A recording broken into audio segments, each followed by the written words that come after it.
Hey guys and girls, welcome aboard to this week's Tuesday Night Live. We've got a special guest here today and lots of things to talk about today on our live. So we'll wait a couple of seconds before you can see there's like 6, 7, sort of pumps up. Yeah. But for some reason, I can cross-post this to like 10 different pages or whatever. And the last couple of times, I can only keep it on the one page. So I wouldn't. Right. Yeah. So you got Scott. Welcome, Stephen. Funny story about him. Yeah. We both know a mutual friend. Yeah. There you go. He actually bought the first property I sold 10 years ago. Where you live today? Yeah. There we go. Yeah.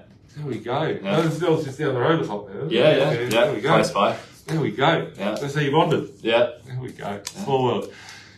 What do you got here? So the good old lizard is being replaced by another puppet. I don't know who the lizard is. I would have thought. I don't know either. The Queen. The Queen's a lizard. I think he's referring to the RBA boss. Oh, the RBA boss yeah. with Philip Lowe. Yeah, there we go. Philip Lowe. There we go. What a miserable fucking human being, right? Imagine everyone hating you that bad, right? Like, Yeah. I don't even think people hate Trump that much, you know? No. Yeah. So we've got George here. Welcome aboard, everyone. Thanks for tuning in. Tonight it's going to be a bit of a blast. I think we're going to have fun, Stephen. Yeah. So we've got Stephen here today, which I'll do an introduction to. You haven't seen Stephen beforehand. But yeah, we've got lots of things to discuss and to learn, and you bring a lot of wisdom to the table. So I hope so. yeah. So I guess maybe if you want to do a bit of an introduction to people as to who you are and what you're doing here and how it came to be. Yeah, cool. So I actually grew up in the Hills area. Yep. Went to school here, grew up here, got into real estate when I was 20 years old. Okay. 31 now, believe it or not. What school did you go to? Glenwood High. Oh, okay. Yeah. I didn't go there. I went to like 5 high schools. So, Right. Yeah. No, I was pretty stable, lucky me. There we go. So started real estate there, working for a local agent there. Okay. Doing the signboards in the ground, all that stuff. Yeah. Worked my way up, and then after that did a lot of off the plan stuff. So went into apartments in the city and all that sort of stuff. People are going to start hating you and putting like the thumbs down if you say that, but yeah. Well, look, it was a long tunnel, but Yeah. the light has been seen. I've seen it. Yeah. And then after that, did a lot of land subdivisions as well. Yeah. All around Western Sydney and all that. Yeah.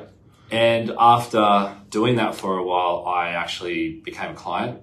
Yeah. And that was while I was still there. Yeah. And after being a client, managed to get to 6 properties with your assistance. How long did it take you to get to 6? So when I came on board, I had 1 already. And to get from 1 to 6 took me a year. There we go. Yeah. So it was pretty cool.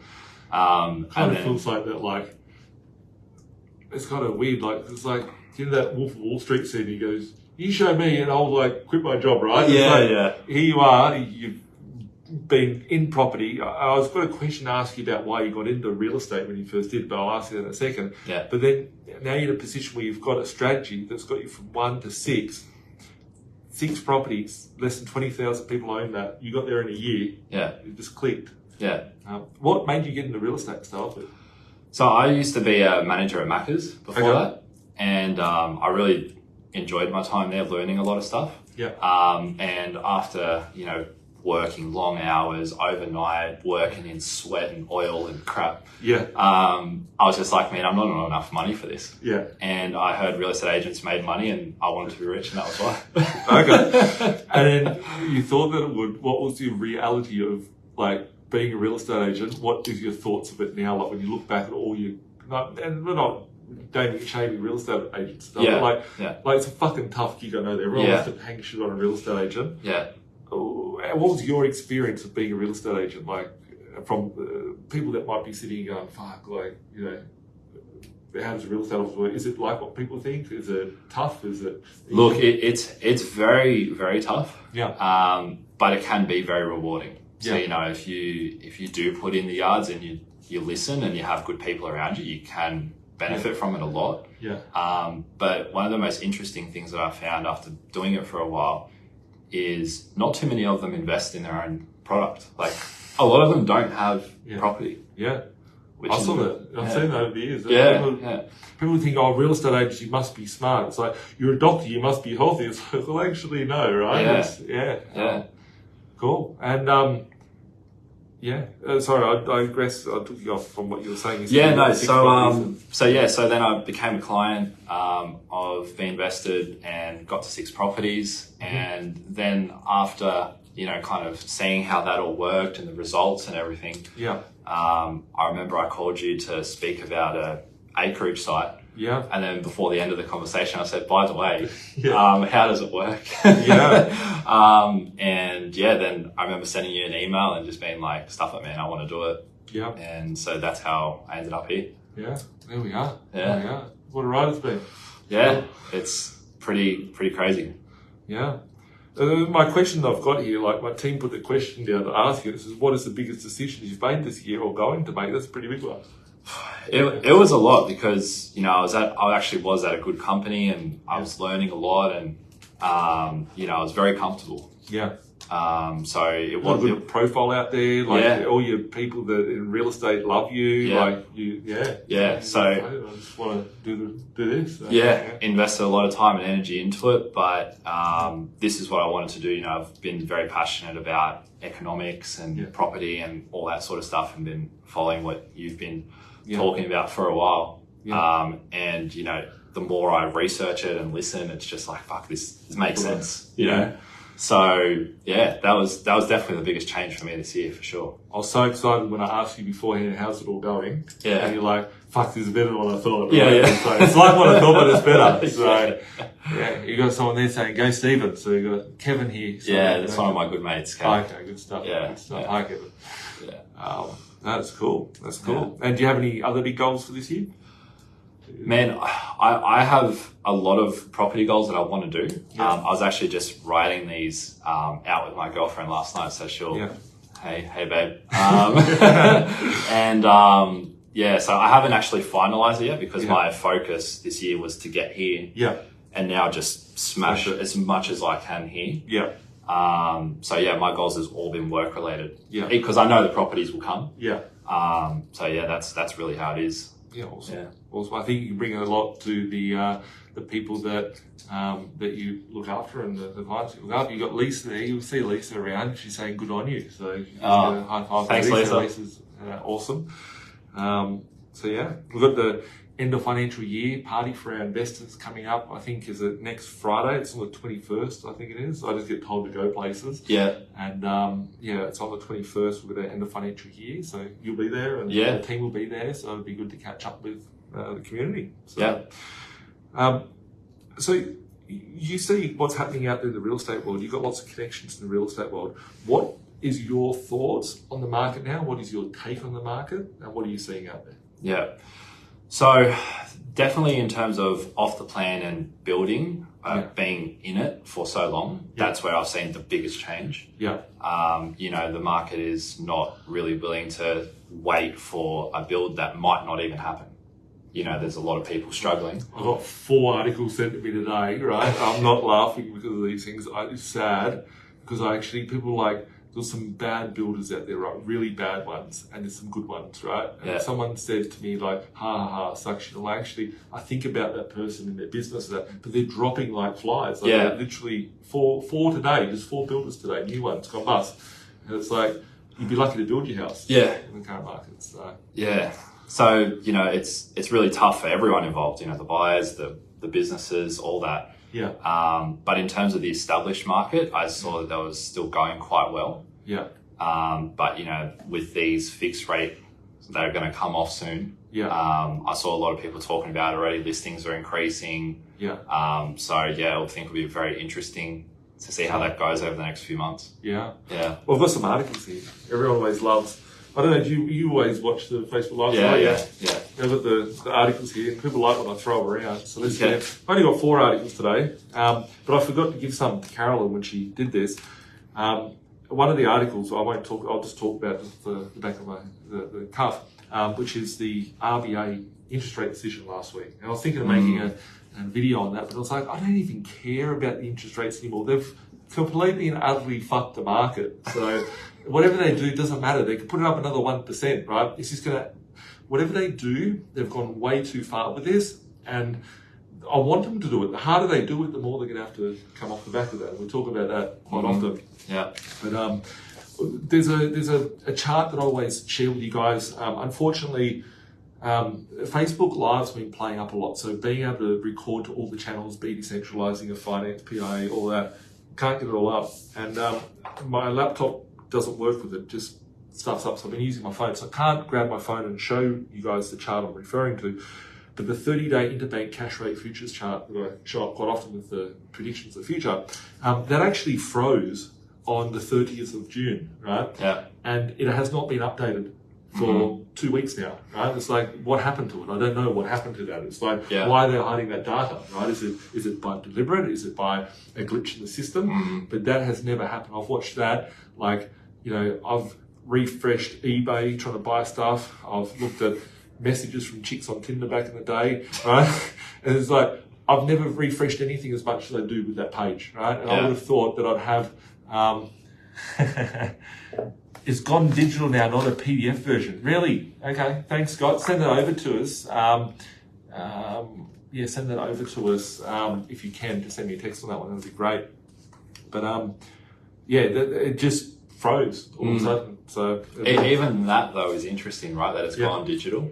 Yeah. Like, we don't like how that looks. Let's put it in the microwave and cook it up again. Yeah. The meat has gone stale. Let's put pepper on it and put in the front window as seasoned steak for everybody, right? So that's still the off meat, right? Yeah. And it's interesting world out there. So my predictions moving forward, I said that, and unfortunately I'm not always right. I like to think I am, but I'm not. But I can only go with the data. I research a lot of data. I've got more vested interest than nearly anyone out there when it comes to these things. So I need to know how it works. But I know Patrick in the office, he had a bet with a family member that if interest rates came down by the 1st of July, he'd get a case of beer, and if it didn't, he'd have to buy the person a case of beer. And unfortunately for him, he had to buy a case of beer, so sorry about that.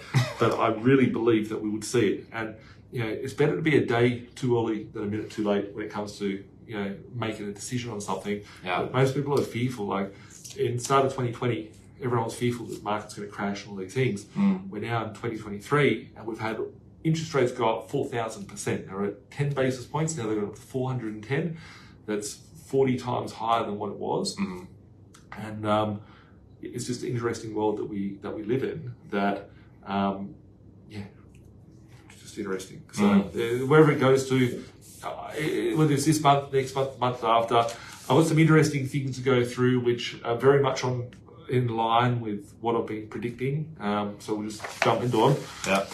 First one here is from one of my friends over at the AFR, Neela. She wrote an article here saying more investors bail out as mortgage rates cost rise. I was at my holiday house yesterday, and was up there for a few days. I went there for the weekend, and I was driving back, and it was pointed out to me there was this guy selling. So I got a big Chevy truck, and there was a Chevy truck that looked like mine. And it's like this guy selling everything in his house, right?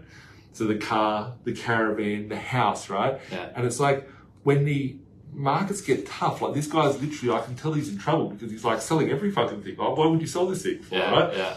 So, unless he's moving overseas or fleeing the country, which I highly doubt. Like, it's becoming more and more obvious that people can't afford anything just in the world that we live in. So, you're looking at it, you know, for investors to bail out. I'm sure there will be investors bailing out. What market will they be bailing out of?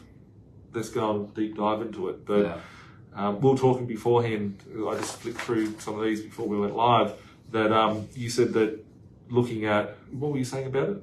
So I was looking at this and saying, you know, I think we could see more of this because these properties are going to be all the ones in the metro areas where it's people that have bought in the last year and a half, they've paid $1 million plus. And now those interest rates are having a massive effect on them. Their yields are crap. You know, we're seeing some of those property gurus out there in trouble, and they're saying that you should refinance your mortgage to pay your mortgage, right? And it's like, is that the advice that everyone gives out there? It's really, it's interesting world. But so people selling property. So if people were to sell properties, let's look at the market. We're bringing in 700,000 migrants to work and pay taxes because we need all taxpayers to be here. So we've got less supply because all the builders are going broke, right? There's not enough stuff coming out of the ground. We've got people selling from investment. So there's less investment properties there. We've got a rental crisis. For me, that's exciting because it's like, wow, we're going to see the rents get a bit more pressure on it, which will push even harder.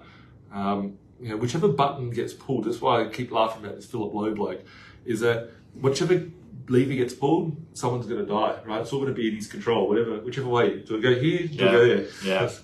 So, but on the other flip side of it, it's like, well, are my properties or my assets going up because they're pushing rates down and inflation's coming, or are the rents going up because they're pushing the wrong button? So, but just interesting articles coming out. Whether that happens, who knows? There's 3 further articles that I've got, which is fantastic. This one here's the big changes for the new financial year in Australia. I wanted to read this because it had some fun things in it. It says, good news for first home buyers from 1st of July. Will launch its stamp duty exemption, so it pushes the value up to 800,000 or to $1 million. I don't know anything about this, but that's not my expertise either. Says here, all I saw was on top of it says MDMA. So I don't know. Rent relief. I thought it said Taco Bell hike. It says Telco Bill hike. I need glasses. Rental relief over in Queensland. Legislation to limit rent increases frequency to once every 12 months. So a lot of people are fearful of that. I recorded a video the other day discussing that, but I actually think that's going to blow up in their face. The less rental properties that there are on the market. Let's say you're an owner of a property, you're locking them in for a 12-month lease now.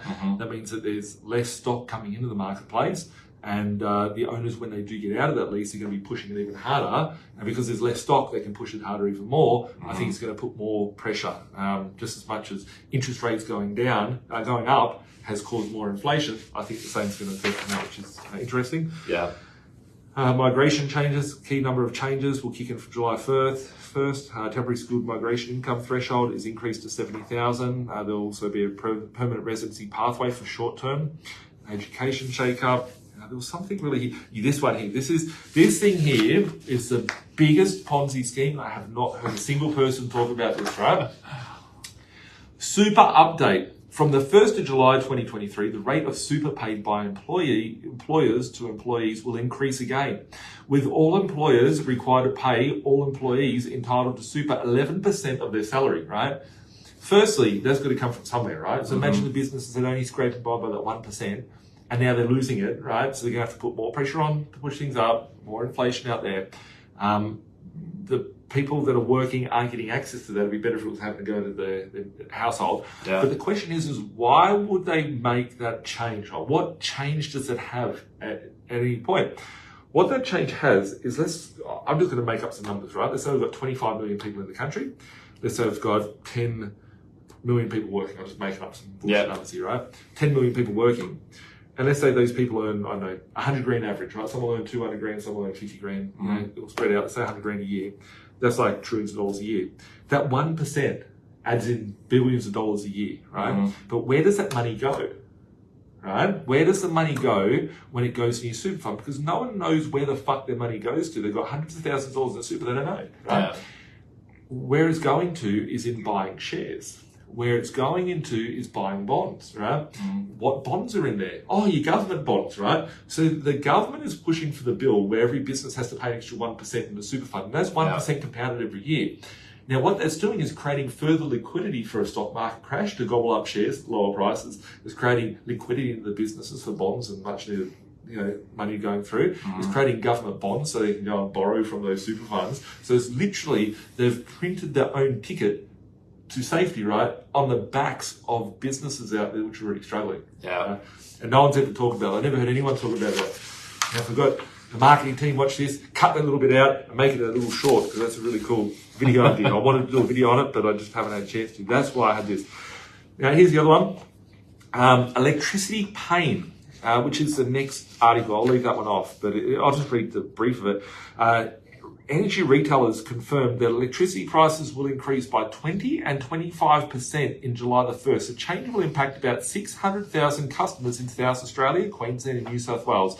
The hike will cost households hundreds of dollars per year more. So that's one aspect if you think about putting a heater on, charging an iPhone, the lights on, whatever. I actually drove from the motel today, right? And I was driving back just before I got to the office. And I've never seen this ever beforehand, right? You know, in America, you see all these homeless people and they're like, go through a real rich area. Yeah. I went through Penrith, right? I'm not putting shit on Penrith at all, right? It's really fucking bad. I've never seen it ever, right? He's here in Australia. If someone wants to help out these guys, I looked at them, I was like, fuck, I better go drop some food till later, right? I was driving back down the motel and I went through Penrith, so I wanted to call in the bank. So I went through Penrith and there's a bridge just before you get from the Blue Mountains down to there. And there's like about 7 or 8 tents in the river, right? Like, it's not like they're not there for some festival or anything. Yeah. It's literally set up as that's their homes, right? And it's like, it's tucked under the bridge where it's homeless, like in New York or wherever, like these guys over a fire. It's literally what it's there. As in Sydney, in Penrith, under a bridge, pretty bad, right? And people have these decisions. They pay. There's always help of some sort, right?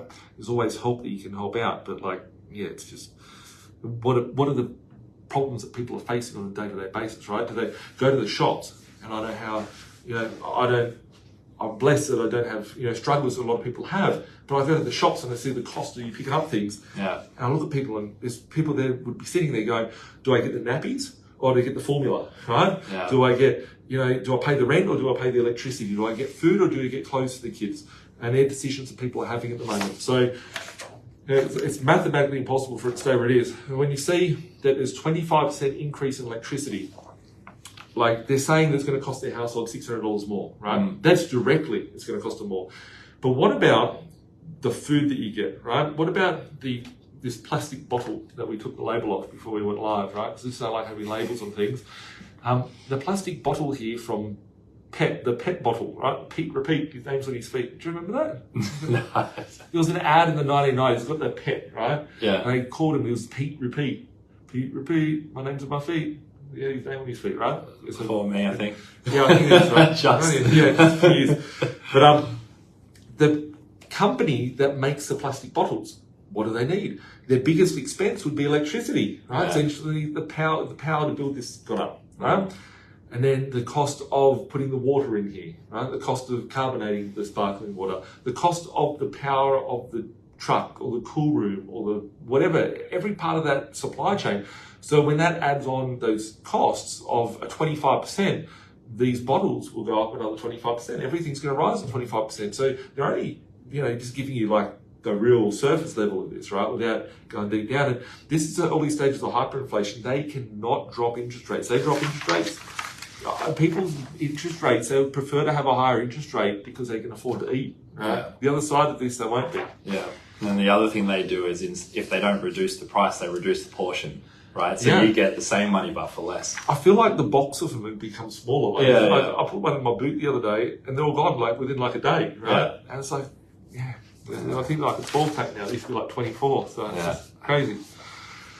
But, more cash for families, parental leave, and dad and partner pay a combining into one family payment. That's a different story anyway. Let's call them dads, parents, birth carers. Everyone's calling everything whatever they want to be called today. I'm an ostrich, and I'll be a platypus next week. It says here, parental leave, let's call it parental leave, will increase from 90 days to 100 days or 20 weeks, and a combined family income limit of $350,000 will be introduced. $350,000 to get fucking Centrelink. Right? Let's read that again. Parental leave, combining into one payment from July 1 with an increase from 90 days to 100 days and combined family income limit of $350,000. So you can get parental leave if your income's under $350,000 a year. Fuck me dead. That's crazy. From July 10th, if your family earns under $530,000, you'll get increased childcare subsidy, while changes to childcare subsidy for Aboriginal and Torres Strait children will remain, that families get at least 36 hours of subsidy per fortnight for each child attending childcare. So to get childcare, you just have to earn under $530,000. Wow. Crazy, eh? Crazy. Who would have thought? Man. Reading through the fine print of this. Yeah, and then it's like whenever you hear subsidy, right, where's it coming from? Who's really paying for it? Like, well, the super fund just paid it in, so some poor bastards funding the Ponzi scheme. And I always ask everyone, like this week I've asked like 7 or 8 people, where's your super? Tell me industry. Oh, what's the investor? Oh, just a standard one. It's like, the standard one? What's the standard one? Where's your money? You got $250,000 in there. Where is it? Yeah, right? yeah. No one knows. And it's like, in all these Ponzi schemes. New tax for Victorians in the new financial year. Windfall gains tax will apply in Victoria to land that is subject to a government rezoning, resulting in a value uplift to the land by more than $100,000. In determining the value of uplift, all land owned by the person or group are subject to that rezoning taken into account. People ask me why they invest in Victoria. It's just too fucking communist. I love people from Victoria. Hi, everyone. Like, it's too commie, right? That's terrible. Because if anything, they're putting a ceiling, right, with this 100. Correct. It's communism. Yeah. It's communism on all fronts. Firearms crackdown, right? Of course, they want to be taking whatever firearms that are left off people because, you know, when we enter into the next phase of this and there's riots on the street, they don't want people having any guns that they could have had. In WA, firearms and ammunition designed to shoot over long ranges with extraordinary power and precision will be outlawed from July 1st. Under the changes, 56 types of firearms and 19 calibers of ammunition will become illegal, with a total of 248 licensed firearms in the state also becoming illegal. The WA government will fund a market value buyback. So if you had registered guns, right, as if they're registered, they'll just come and take them. So then where to find them, you put it down and go, oh, I've got a stake in the corner, right? If they weren't registered, well, that's a whole different story, right? Yeah. There we go. Makes you realise that when you go to the government, you really get nothing. Right? Everyone's like, wow, I've got free childcare. I've now got to get the husband and the wife. You've got to get both. The mum, of course they have parental leave for 18 weeks. It's the only time you get to see your kid. You're forced to go back to work after 18 weeks. It's fucking disgusting, right? Anyway. Energy relief. Don't worry, guys. There's energy relief here. The working families earning under $120,000 a year will secure energy rebates worth up to $500. Your fucking your grocery bill will be worth $500 if it's not already. They just said the electricity is going to be $600, right? Increase. Yeah. So your rebate's less than the increase. And it's just some stimulus to stimulate it even further. Let the whole market crash. Let everything die. That's the only way out of this. But they're not going to do it. They're going to keep pumping the big Ponzi scheme up. It's exciting. Here's the article number 3. Electricity prices set to rise by up to 25% from today as cost of living crisis worsens. Australia's cost of living crisis is in full swing and is about to get even worse from today with a whole brand new price hike kicking in. Analysis has eggs there, right? Has eggs. I think Robert Kiyosaki posted Venezuela eggs 1 month, they were like $350,000. And then the next month they were $600,000, and the whole monthly wage was $600,000 by the time they were $600,000. So it's crazy. Analysis: since inflation first broke above the RBA's 2 to 3% target range in June 21, it's the first time in a decade things have only got even more challenging for Australian households.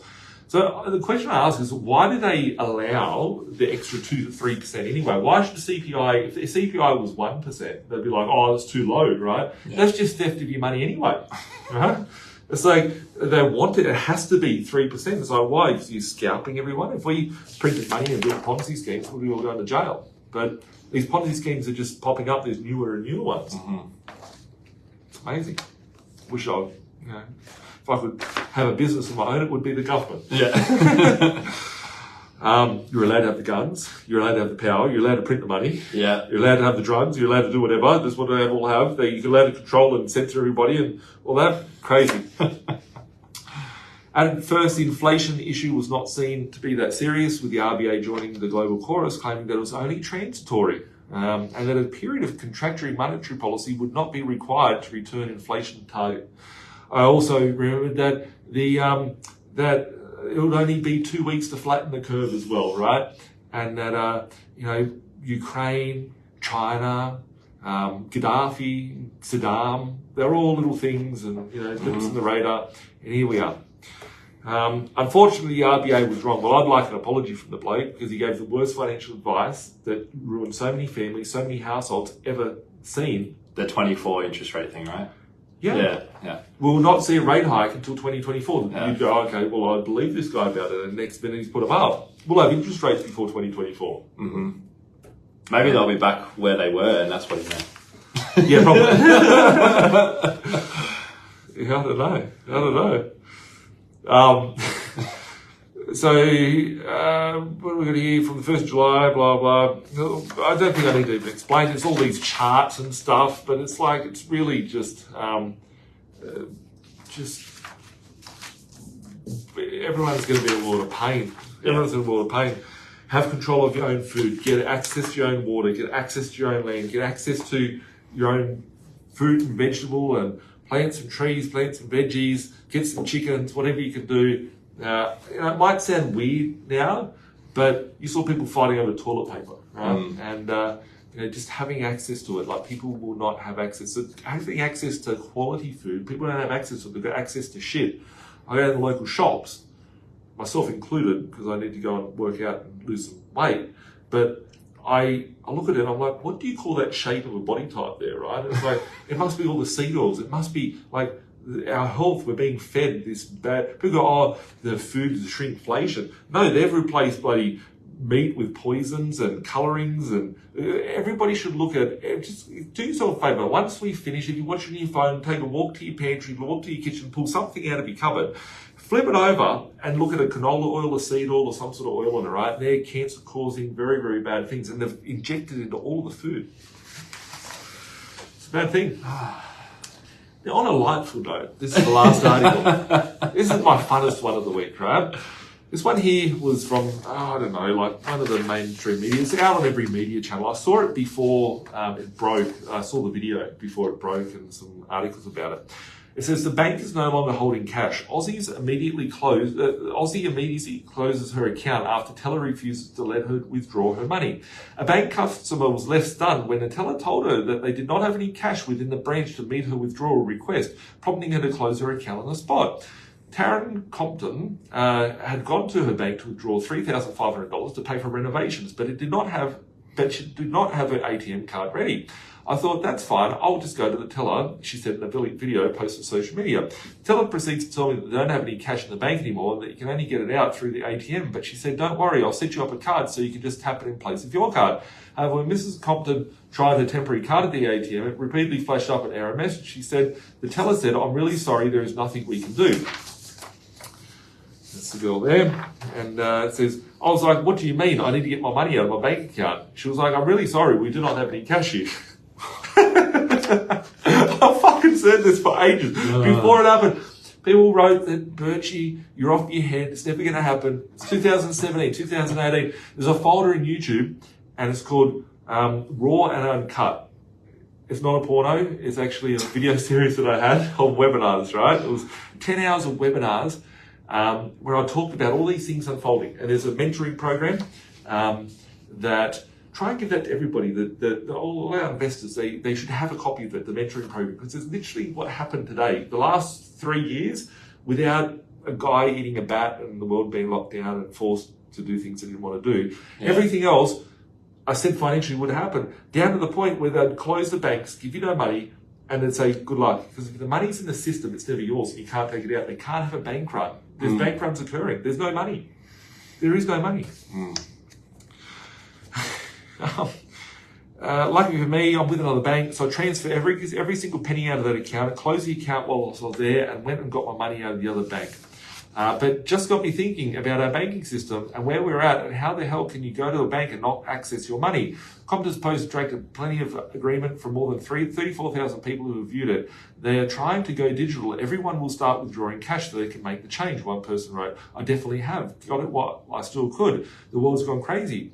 No money at the bank, another exclaimed. I understand not being able to take out 10 grand on the spot, like, dude, don't carry cash.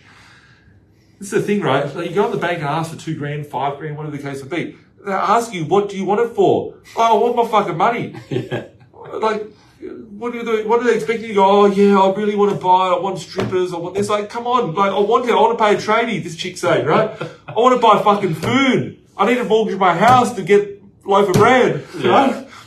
And it's the world we're in. Like, they literally treat you like a criminal. They go, nah. And if you notice that, like, I go to the bank every day, right? I go to like about 10 banks, little funny game. Some people ask me, what's your game?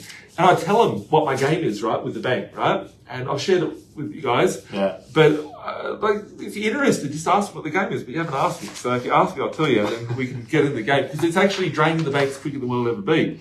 But the thing is that when I see them, I'm seeing that the ATMs are disappearing, right? I said I went through Penrith. I went to the banks, right? And I went to them, and I saw that there was about 6 ATMs out of order against about 6 different banks, and they have all the business centres and all that. And I was like, hang on a second, right? Like, they're closing Westpac's and St George's and merging them as one. The Balkan Hill Shopping Centre, right? The Stockland Shopping Centre there used to be 6 banks, right? This year it's gone down to 2. There's a CBA and a Westpac. There's nothing else there. And when they do open up a new bank, it's generally that they're bringing in one and they have no screens on it, no tellers. And they have all these things. And I asked the lovely people over at my local bank here, without going to them and saying their name, it's rhymes with blown initials, by the way.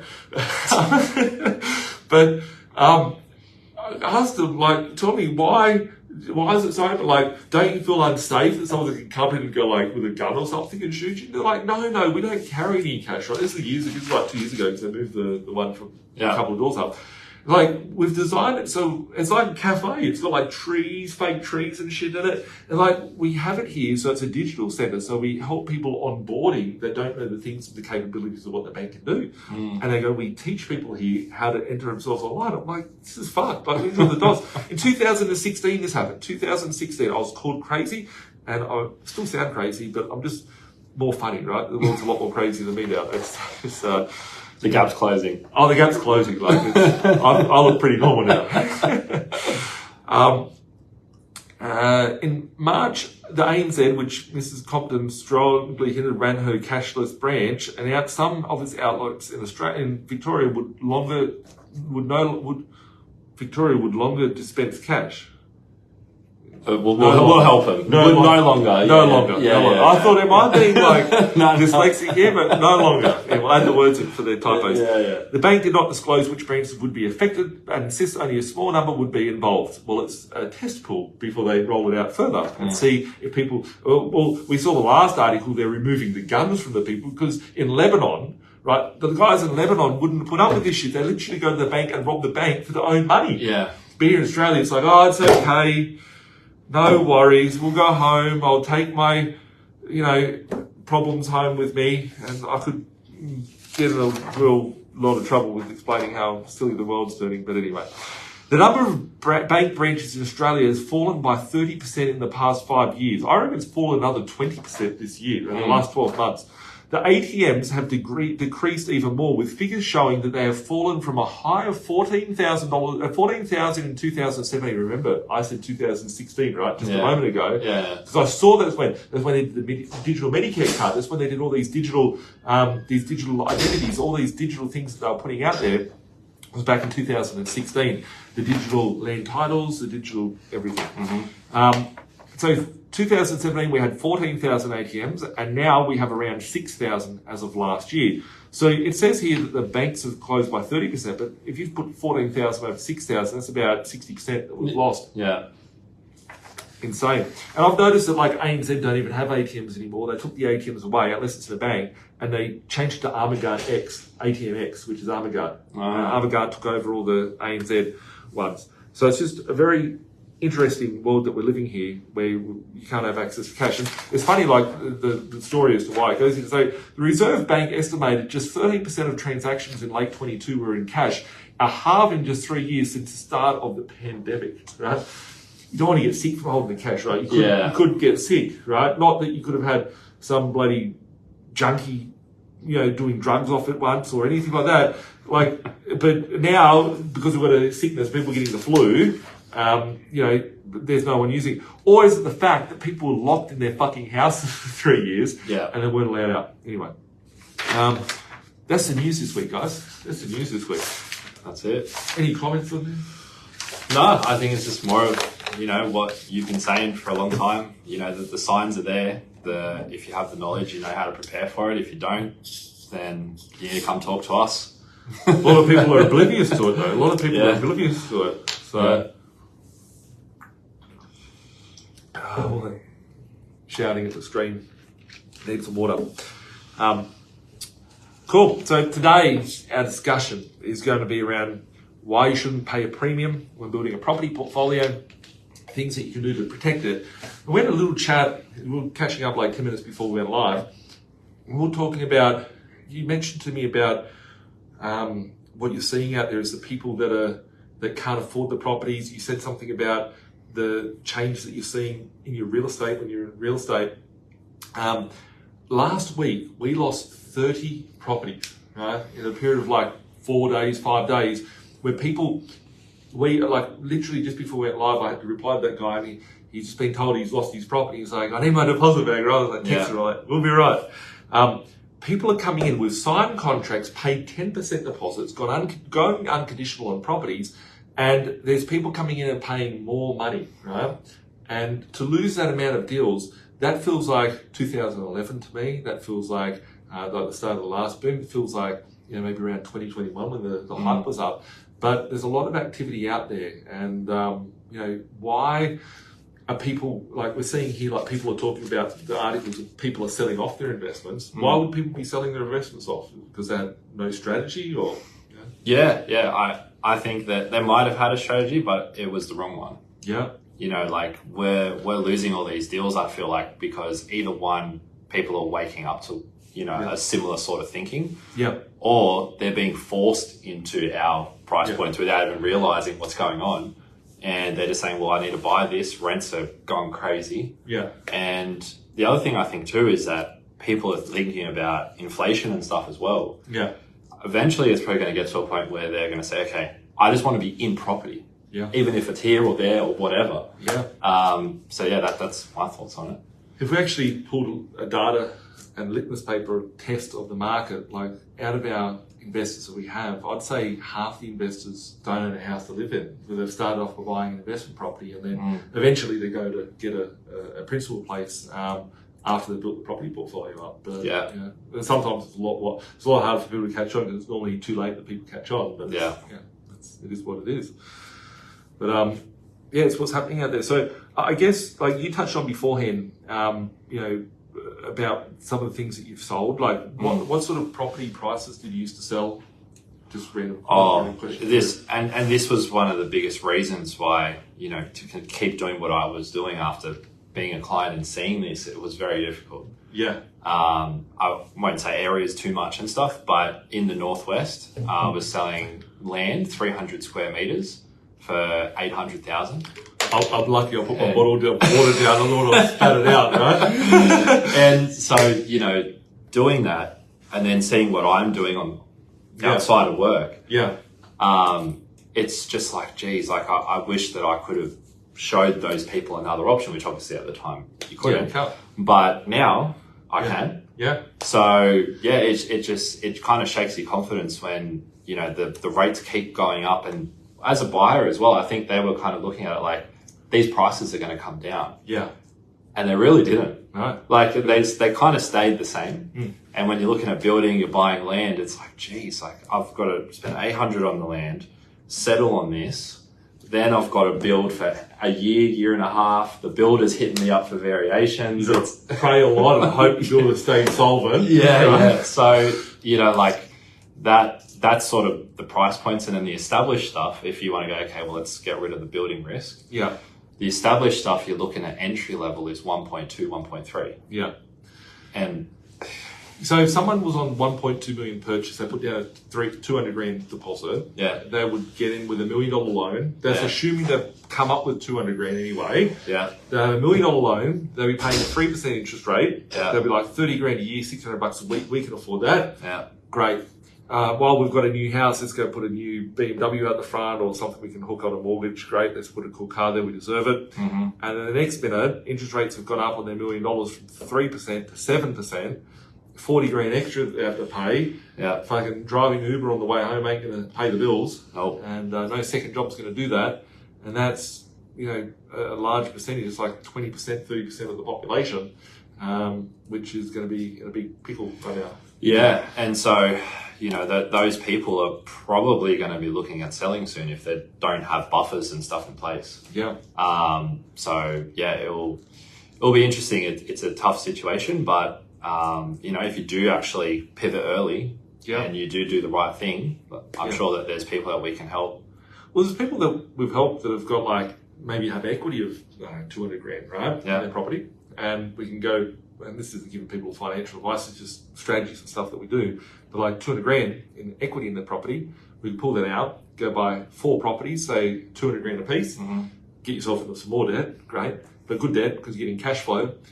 Instead of you having to get up and work and earn to pay the money for your mortgage for $1 million, you've got 5 tenants at a 200 grand property each.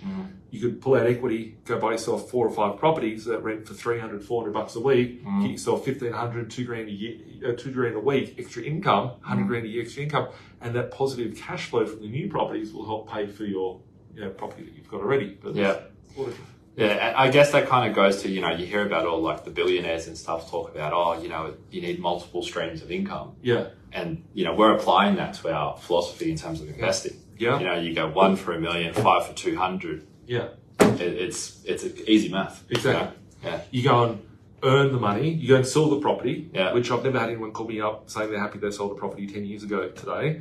But let's say that you do sell the property, you're going to have to pay all this tax, and then you get the cash, and then inflation's eating it away, and whatever you do with it's going to be a forgotten thing. Yeah. Whereas if you're just to be able to touch into your equity, then you're not paying tax on that, you're paying interest, but you have to pay interest for the next 10 years to be able to catch up to where you'd be paying from a capital gains tax. You still got the property, still got up in value, still got more cash flow, all that. So yeah, but cool. And looking at sort of returns on the properties, I think a lot of these people that have bought and are selling because they're forced to sell, we've been in a market which is I don't drink alcohol, right?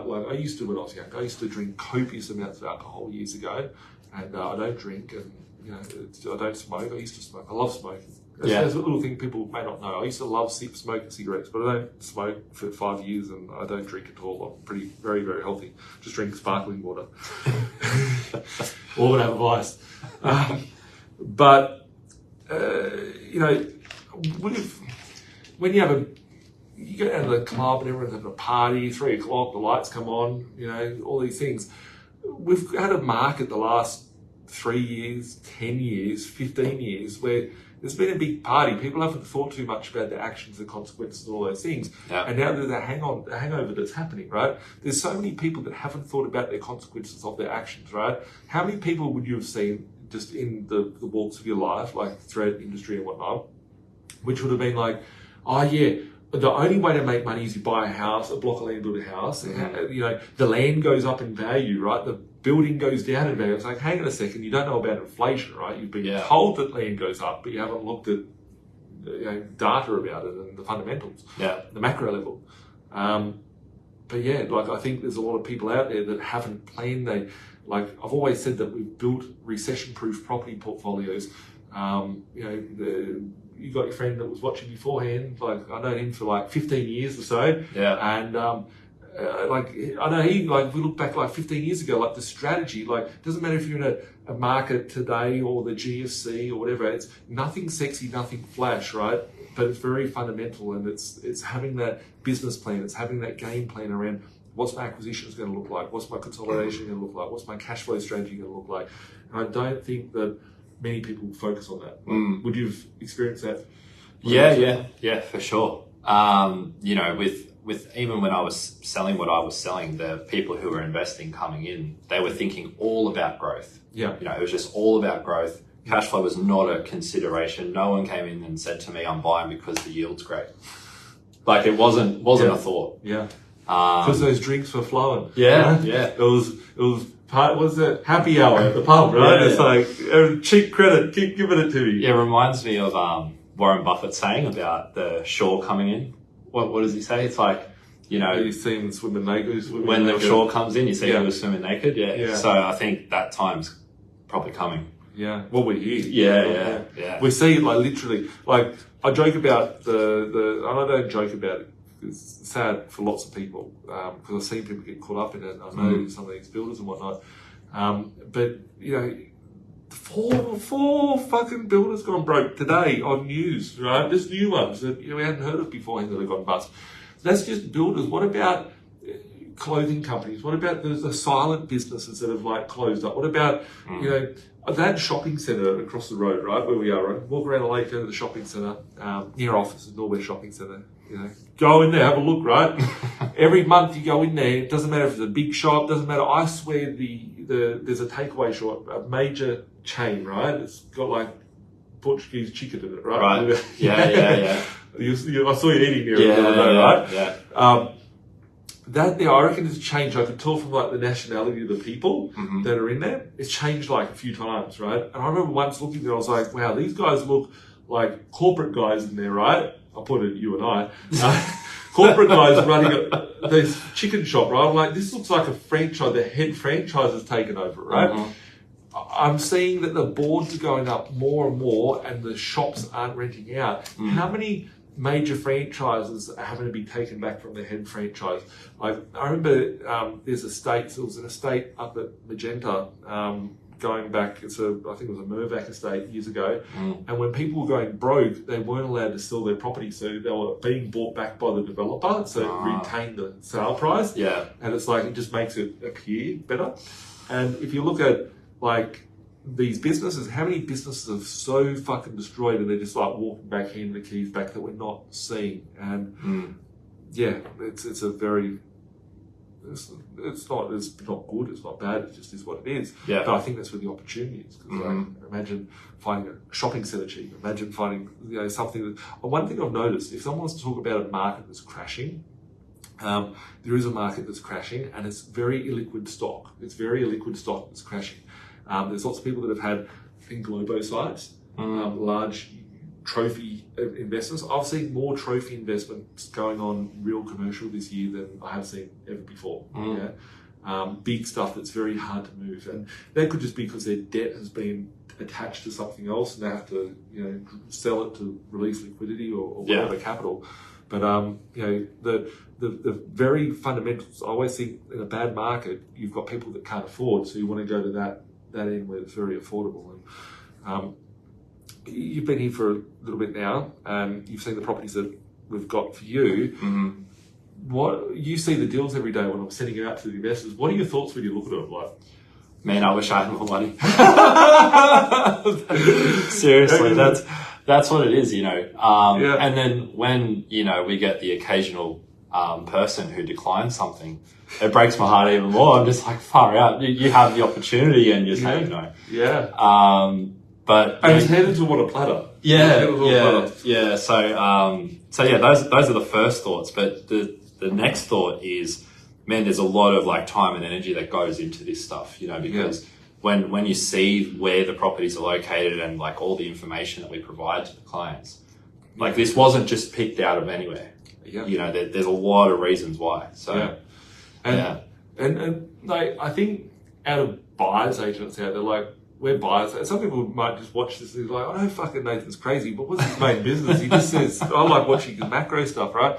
But, as a buyer's agent, the buyer's agents out there don't, like, they're just looking at, I'm a local agent in Brisbane, or I'll go show you the property out at bloody, eastern suburbs, or I'll go show you something in Blacktown or Western Sydney. Yeah. Like, we're picking up properties and we have intimate knowledge of street by street. It doesn't matter if it's on the east coast or the west coast, whether it be the northern tip or the southern tip of the country, or whichever part, we're active in those locations. And to build a large, successful portfolio, I think it's important to have the diversification, to be able to understand the demographics. Like, we're buying in the Gold Coast, like, for 10 years, 50 properties a month, every month, month in, month out.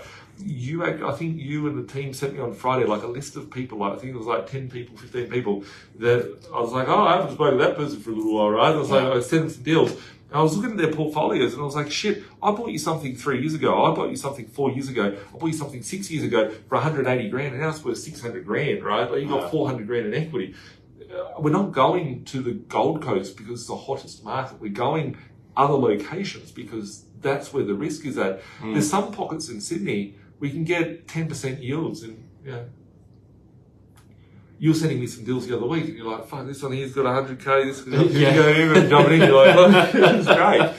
Yeah, no, I was just trying to, get ahead of it and just try and pick out certain things. That's me. There's lots of. There we go. No, that wasn't you, Colin. That wasn't you. There's lots of people commenting, but I can't see. I can't see the comments on the phone. It's just difficult. Yeah. So, yeah, cool. And negotiation, like, I've just got a random one here, like, as an agent, like, this is really cool, right? Because you know how agents act, you know how they position themselves, training that agents have had. Yeah. Have you seen the training that agents have? Like, in terms of on the real estate side? Yeah. Yeah. What do you think of it? Like, it's not bad. It's like, no, it's not bad. That there is, I would say that there's levels though. Yeah. Just like anything, that there's good and worse ones. Yeah. But coming on this side of the aisle, the biggest thing that I've noticed is how many shit ones there are. So many. Yeah, because I worked in pretty good companies, I would say. Yeah. So I feel like our training was good, but coming on this side, it's just like hearing a client say, "Hey, we want to do this, but we're waiting," and then we're like, "Yeah, the agent hasn't called us back for 3 days." It's like, what? Like there's a deal to be done and they just don't do it. Yeah. I would say if you're at a good company, it's really good. The divide is massive. I won't say that there's this, I actually made a website a few years ago if someone wants to sell, to email me at this thing. It's a website, I don't know if it's even up at the moment, but it's called getthemax.com.au. It might be up, might not be up, but I put it out there because there's good agents and bad agents, right? And when I buy a property, I always want to deal with the shittest agent I can. Yeah. Because they're so easy to use, like to, get to work for me, right? It's getting the agent on my side. Most people think the real estate agent works for the owner, and I think a good agent like yourself would have been like, working for the agent to get the highest outcome. But most agents are just trying to get a result for themselves. They just want to get a comp. Yeah. If that means that they can have the weekend off, they know they've got the deal done, they don't have to go out and show 20 people, listen to their objections, all that sort of stuff. Yeah. They're happy to get a 50 grand less offer. Yeah. And that's what I want. That's what I'm like, shit. Yeah. And they'll go to the owner and make them take it for you. Like, you got a new employee. Exactly. Yeah. And that's the thing. Like, people go, "I how do you get these properties that are cheap?"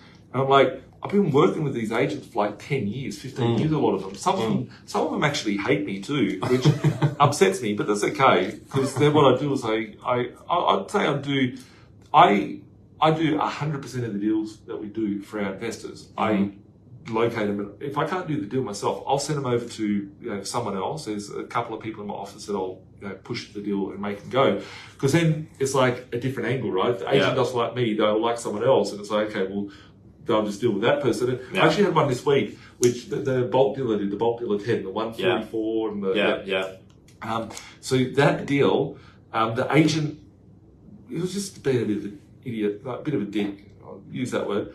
And then he was dealing with someone in the office, and then he hated him, but didn't want to deal with him. And then I just started texting him. He's like, "Oh, okay, Nathan, I'll still deal with you." I'm like, it's like, it depends. It's like they wake up. It's how they feel. So, but it's buying through an agent. Like, I've got agents that I'd buy through and never sell through, and I've got agents that I'd sell through but never buy through. And I think it's identifying that. So So, and then it's like on top of that as well, for the negotiating on our client's behalf, is all the clauses and all that sort of stuff, the terms that we put in there. Yeah. So, Well, I did a deal today for someone that was for 2 people, and they're like 20 grand. You saw the 20 grand property, so I sent out, and I was like, I want these deals to settle. I have to settle after another deal settles, right? So I had to stack it, right? So I've got to manipulate the parameters of time. So we'll do the deal. The client's got the cash to do the deal, but I wanted another deal to settle before it, just for the sequence of how it needs to happen, because the loan needs to get approved before we buy the land outright. Yeah. And it's like how do we massage that deal to get like a 4-week finance clause, to get to a 6-week finance clause, and then once we've got the finance approved on the first property, then we can just go unconditional on that second one. Yeah. A lot of people don't realise that it's those terms and conditions. I'm negotiating on an acreage at the moment. It's a development site, sort of around where we are, 25 acres.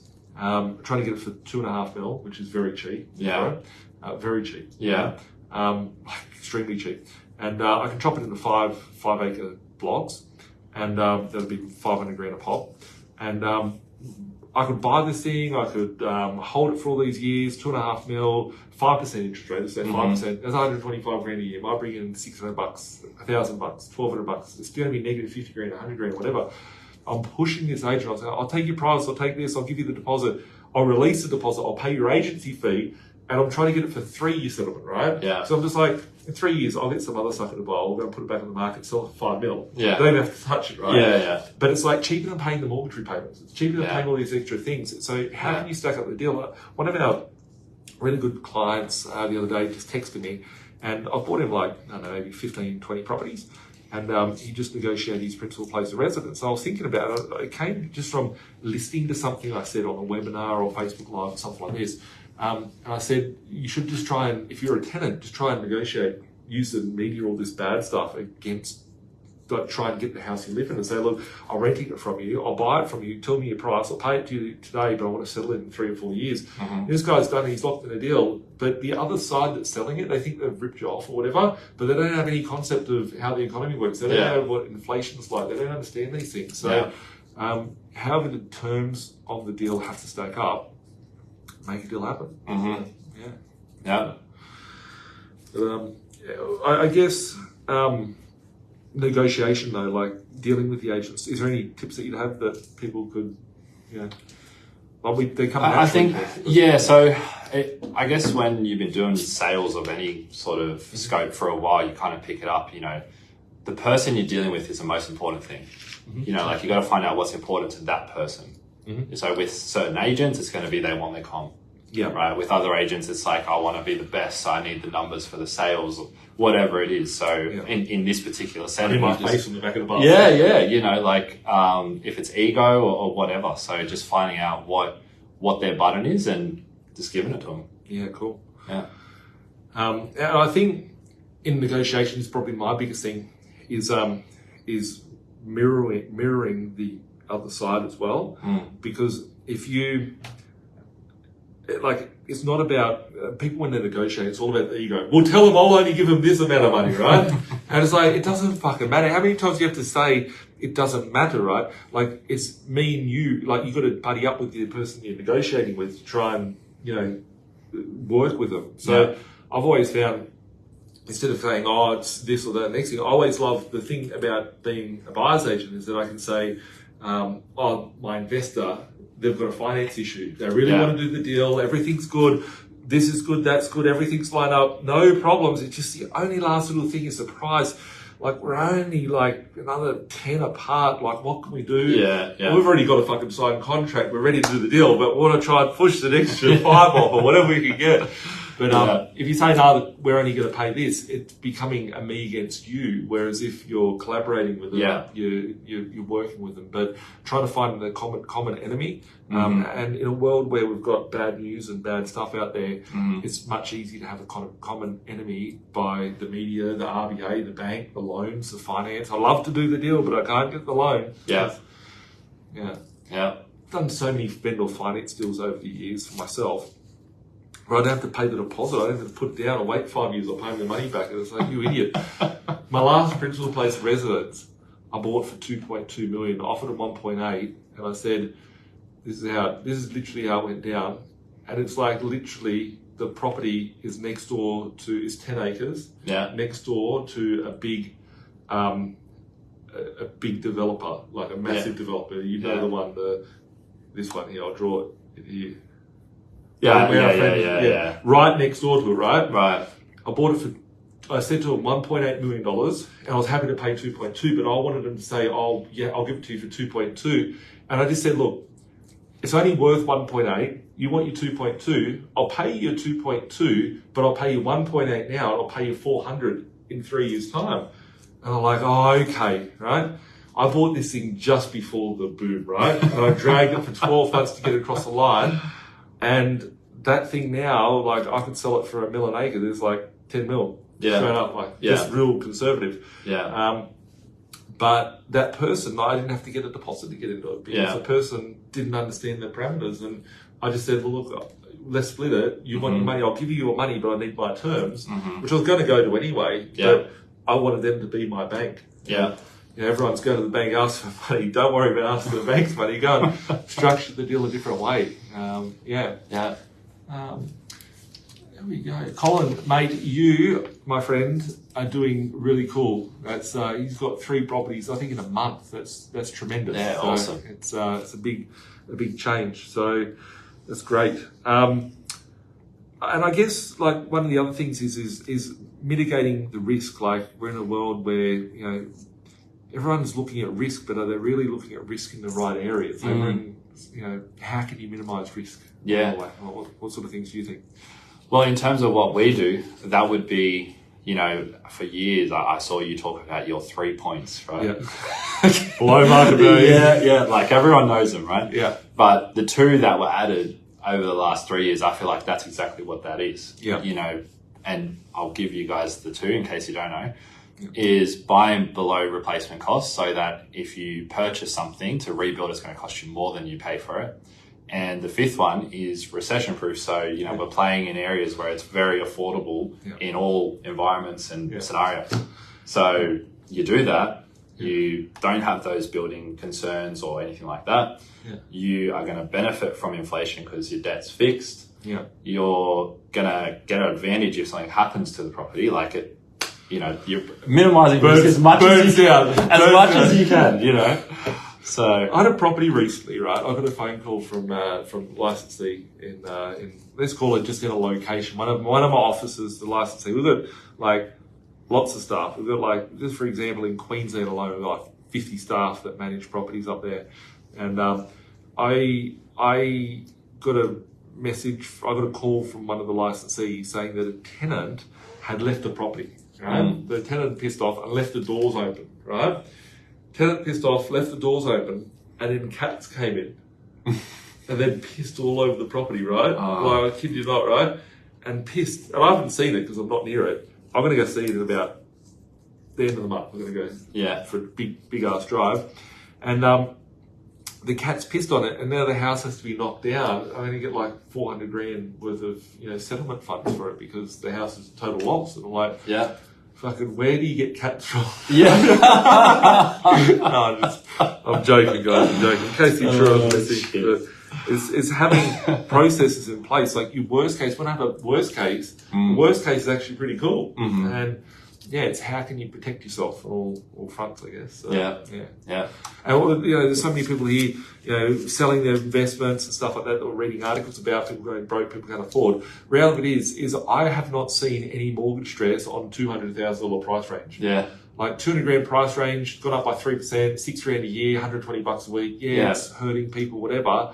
But your rent's probably gone up $80, so it's you know, it might have gone up $100.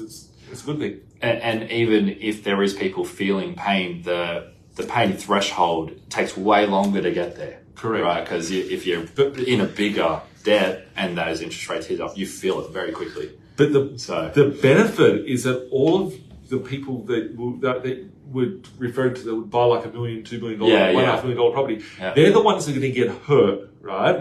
And they're the ones that they're going to have to bring stimulus packages in for, right? Those stimulus packages push the interest rates down to nothing, give little cash checks to everyone. Look, we'll give everyone a rental levy. We'll give them a bloody a universal basic income. You be a good boy, you get a $300 a week, right? Everyone gets $300 to spend on their rent. But if your rent's only $300, the tenant has to pay nothing, right? They're doing better than 1990, right? Yeah. So anything that's put in place trickles down and like gets absorbed by that game we're playing. So it's fantastic. So I've got some questions from the community. I can't read all your questions. Maybe if you guys have questions, you can flick them through and I can try and read them as we go by. I've got one here from Do I think interest rate rises are designed to force landlords to sell? The institutions will come in and sweep up all the stock, basically to abolish private ownership. Brad.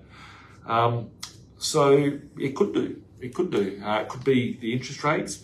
My biggest one could be the taxes. And people think that owning large amounts of land is important, right? It's the land that goes up. If you've got a unit and you've got, like, when you look at land tax, the unit has a very small amount of land attached to it. You're protected so much with having a unit. So I think that if they're going to try and force people out of home ownership, that they'd be going for the land tax value, not necessarily the interest rate, because the interest rate will have a larger impact to destroy other areas of the economy, like every part of commerce that we exist. So, yeah. I mean, an institution that might be going after it is the B.Invested clients. we might be buying it all up. That's a good one, right? Yeah. Don't worry about BlackRock out No. We have had so much power in those things, right? Like, it's literally, I know that we have little towns that we've bought and large areas. I remember the last boom, it was out in Mount Druitt, like in 2008-9. Very similar time to now.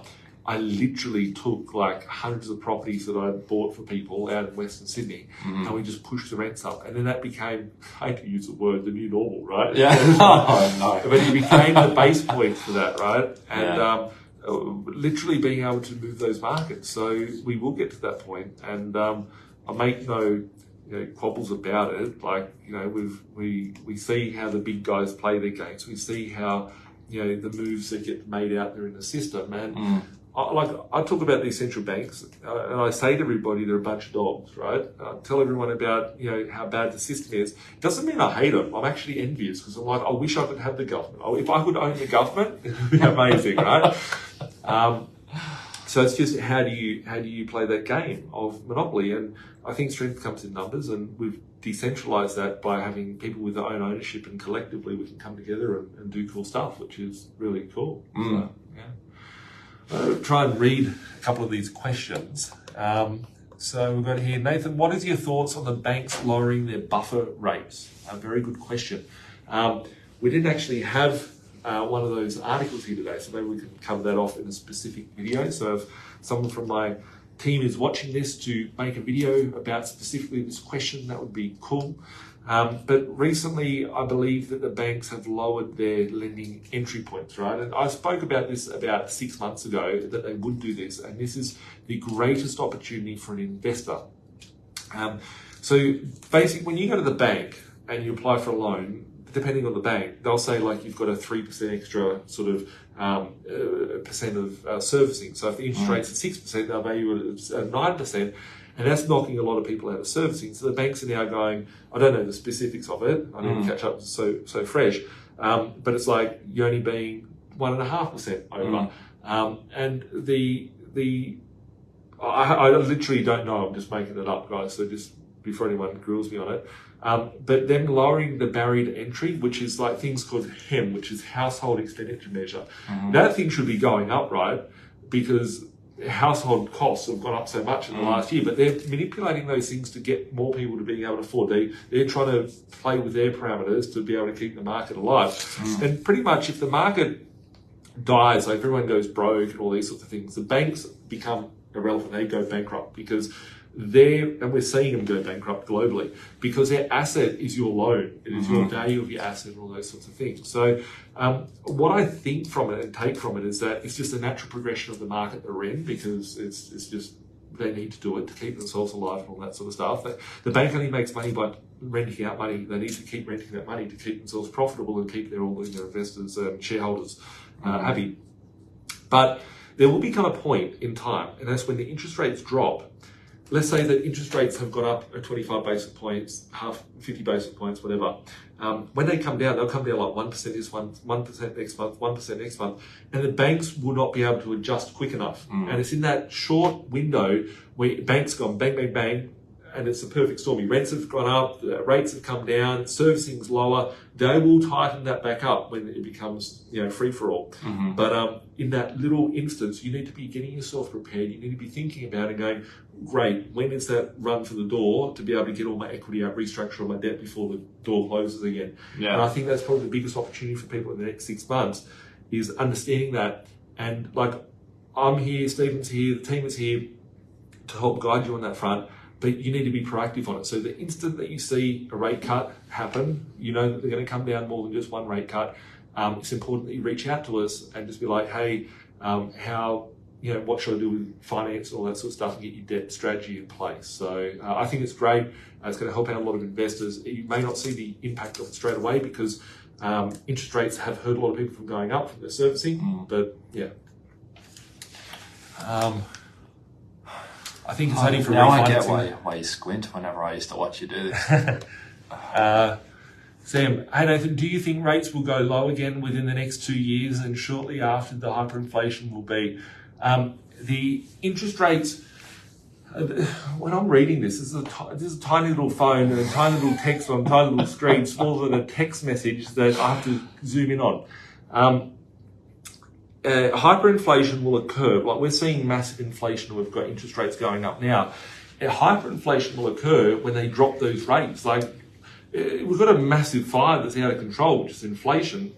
Your power bill gone up by 25%, right? That's fucked, right? Yeah. That ain't reported in the CPI, right? And it just went up 20% at the start of the year, right? So this is just like compounding effect. So when you put that on top of everything else, and the food going up and all that, when they drop interest rates, commodity prices will rise, right? Inflation will hit commodity prices. So gold, silver, they talk about those things, but they're not talking about everything else in the commodity spectrum. Oil, gas, coal, all those things. So that will then add more fuel to the fire, and then people would have access to more cheaper cash. And having access to more cheaper cash, they're going to buy more shit because they have no context or value or trust in their money anymore. So I think that 2 years is very optimistic. I think when I say optimistic, I mean it with a tongue in cheek. I think that I made a video at the start of this year and I said that rates will most likely go up higher.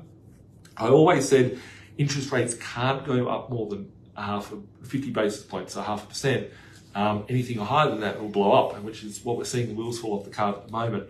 So when we have a reversal of this, that's when the fun will hit. And a lot of people will, I actually fear a hyperinflation. Like I'm excited because I'm going to be sitting there, I'm going to be drinking my $4,000 bottle of sparkling water, right? And I'll be sitting there looking at it going, fuck, like this actually happened. But the chaos around, it is not pretty. Yeah. But there's an ability to rob the bank when that happens. And the bank is your friend. You don't need a gun to take any guns. You still play a game. Yeah. It's like the one scenario where it's like, you're not happy to be right sort of thing. Yeah. It's like The Big Short when the guy goes, why are you guys there in the casino or something? High five, but like, yeah, we just made 100 million. He goes, don't fucking do it. People have lost, right? Yeah. And it's like that, like, I like validation on that front. It'll serve me. I'll be like, but besides that, it's not good. And all my assets will go up in value and all that sort of stuff, and I'll come out the other side fine. But there'll be a lot of pain, and we'll all feel the pain, whether it be from the things we need on a day-to-day basis. I was talking to someone beforehand about business. It was yesterday. I was talking to one of our investors, and I said, business is great. Just make sure that when you sell a business that you're in a service-based business and you're not in a business that has trading goods, right? Because being able to trade, like, let's say you're a restaurant, you're trying to keep the food bill down, people can't afford to. You've got the issue of people aren't coming in because they don't have any money. You've got the cost of the produce going up, you can't put your price up, and then you're getting squeezed and you end up like, the builders are gone because they've got big ticket items. What about when the restaurants go, when all the food places go, when all the fun places go? The recession everywhere. So, this is my take on it. And that's where the self-sufficiency comes in long term, right? If I don't need to pay for meat, I'll go at the back and, hey Bessie the cow, come over here. We'll milk you today, but keep getting stronger, keep getting bigger, right? Hey chickens, give us some eggs, right? As soon as those ovaries don't work and those eggs don't come, we're going to make chicken pie, right? Yeah. But, and all the vegans will get angry at me too. what have we got here? A lot of people are laughing. Must have been saying some funny things. Random question. Saw this article. Mint is ready to implement. You're kidding me, mate. You're kidding me.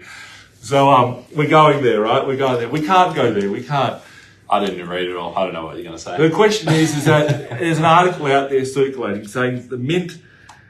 Someone's trying to blow my cover here, right? And the Mint is trying to change the currency, right? Okay. Yeah, so the metal that's in your coin, right?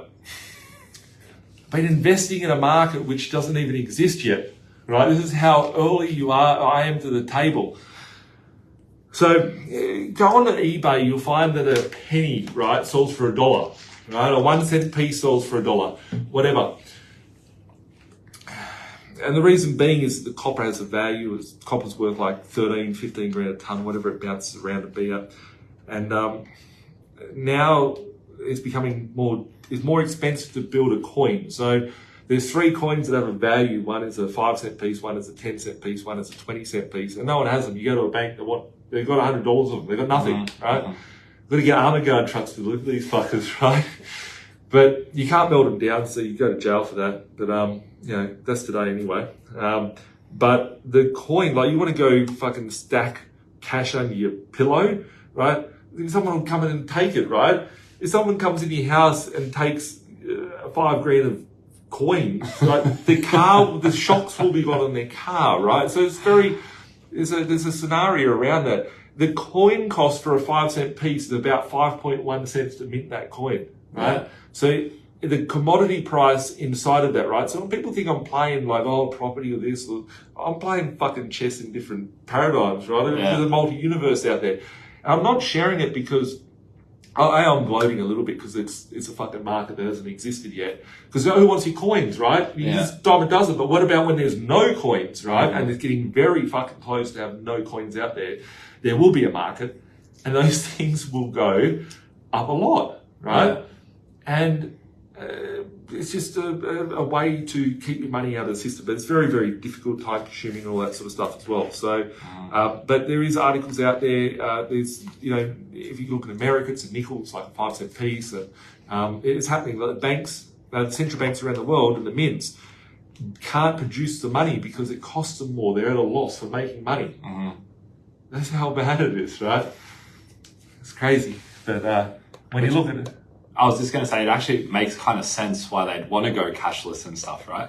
They're actually running a loss making their coins. Exactly. They're making a loss. And so why would you go to the bank and get a piece of plastic, right? Get a piece of plastic, here's me $10 note. Yeah. Right? I don't even have a note to show anyone, right? No one has it, right? And it's like, it's a piece of plastic with been criminal on, $50, here you go. It's got no value. But when there's intrinsic value there, right, someone wants to go do it, go get coins. Go do it with coins. No other coins, so the 5, 10 and 20s. 50 cents not worth it, and the other coins are shit. So, but yeah, where are we at?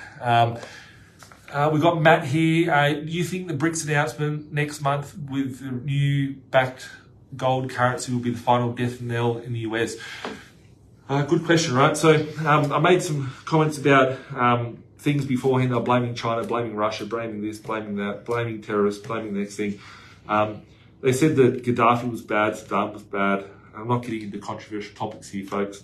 But it's kind of interesting that in 2000 and whenever it was Saddam and Gaddafi got killed, they said that they're going to trade oil in gold. That was Saddam. And Gaddafi said he was going to trade, Gaddafi said he was going to trade in gold.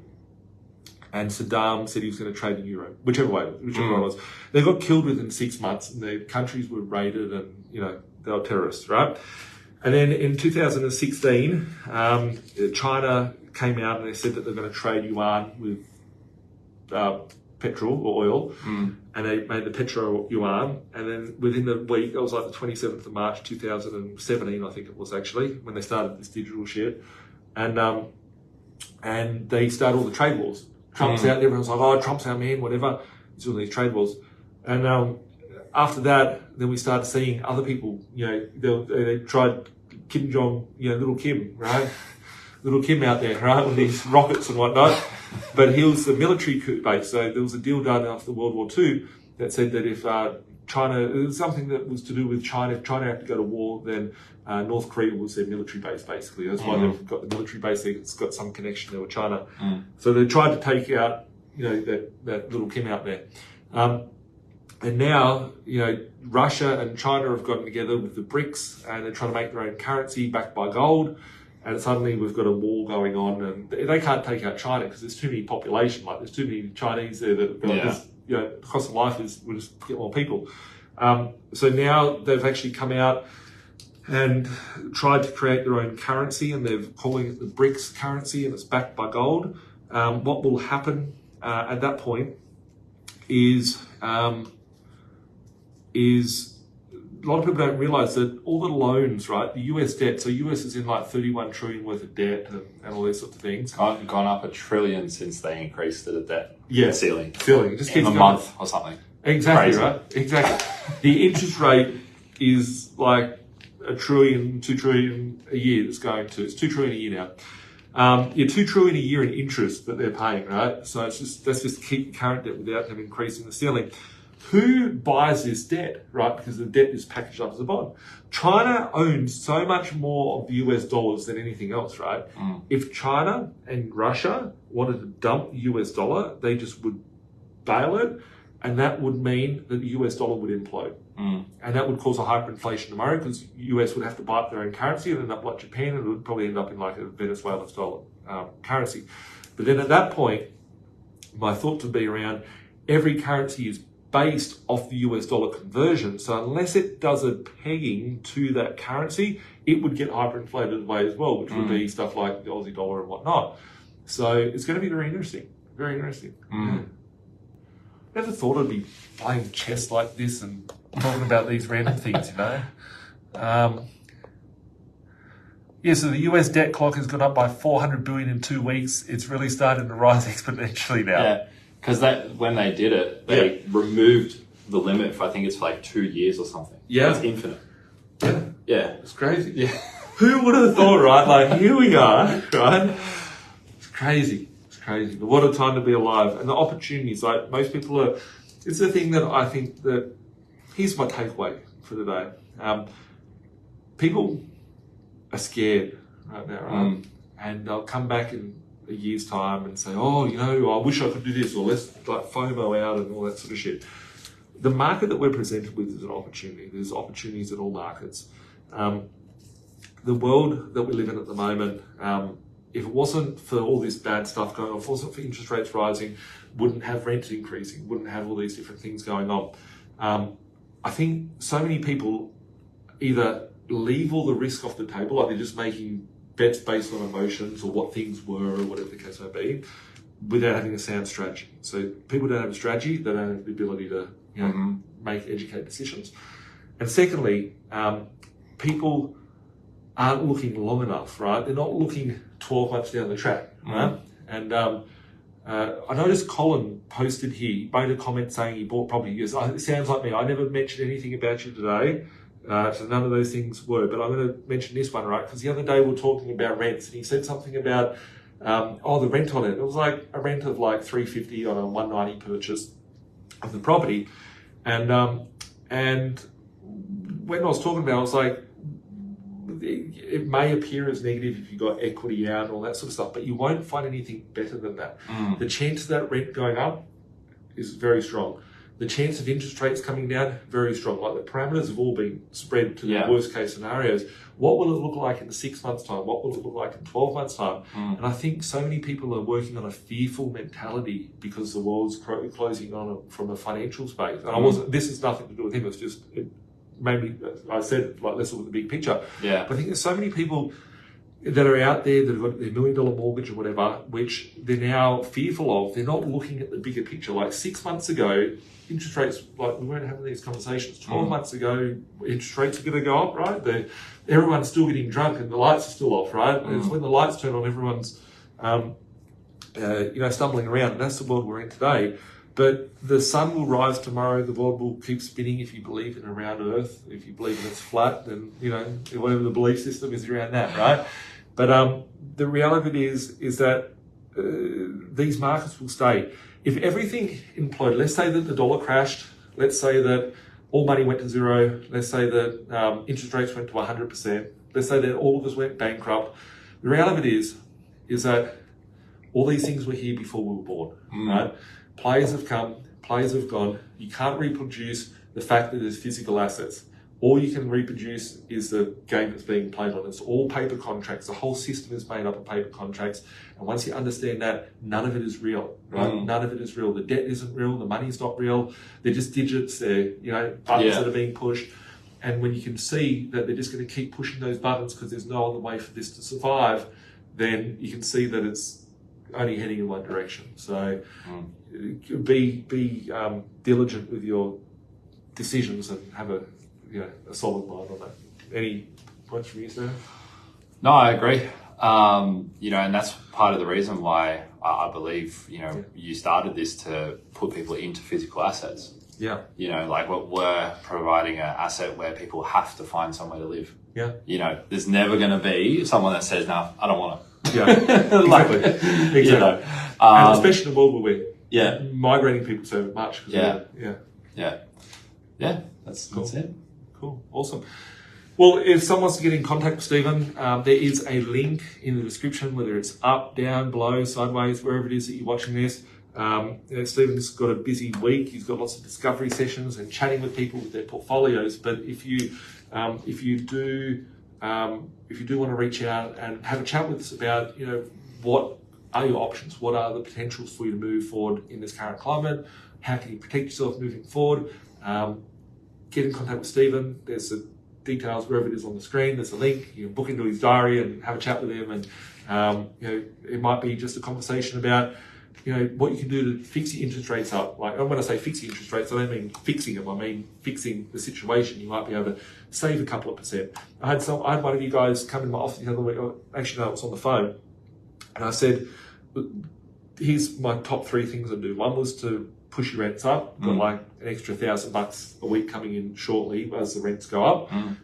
One was reduce the interest rates, which the interest rates have come down quite considerable. I think it's like 0.5%, 0.75%, something like that.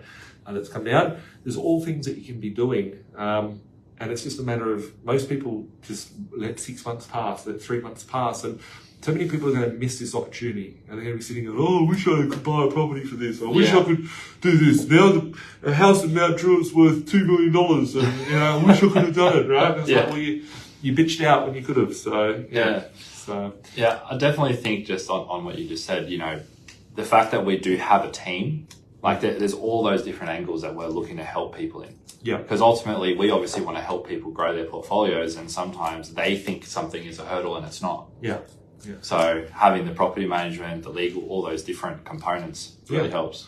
That's the thing. Like, even when I speak to you guys, my investors, and everyone I look after, I don't sit there and say, this is what I'd suggest for you. I'm like, go and speak to this person. Go back to your broker. Go back to this person. I might give a pointer and say, ask for this, do this, ask them this way. Don't ask them that way. Ask this way, right? But that's what you need the team around you. And we've got hundreds of staff here throughout, our businesses. And it's not just, I know when I hear Zinger talk, so Zinger's our finance company, most brokers will be like, we can't do anything for you, right? Or whatever the case may be. If there's a situation, we've got like 14 or 15 staff in Zinger, and one of them will be like, I've got this situation, what do you guys think, right? And they'll workshop your deal, right? So it might be, we're stuck with servicing, this bank won't take the file, we're trying to get equity out, there's $100,000 there, whatever, how can we structure the debt? And it's like, well, what about if we get the loan, package it this way, take it to that bank, and they've got a whole team just around that one person in their team. So that knowledge is not something you'd find in many other places. So, Agree. So thanks a lot, Stephen, for coming on. No worries. Thank you. First Facebook Live. Yes, and, in the books. Reach out to him, and we will chat shortly. If you need help with anything, you know where to find us. Have a great week. Keep being awesome, and take advantage of the opportunities that you see out there. Bye for now, guys.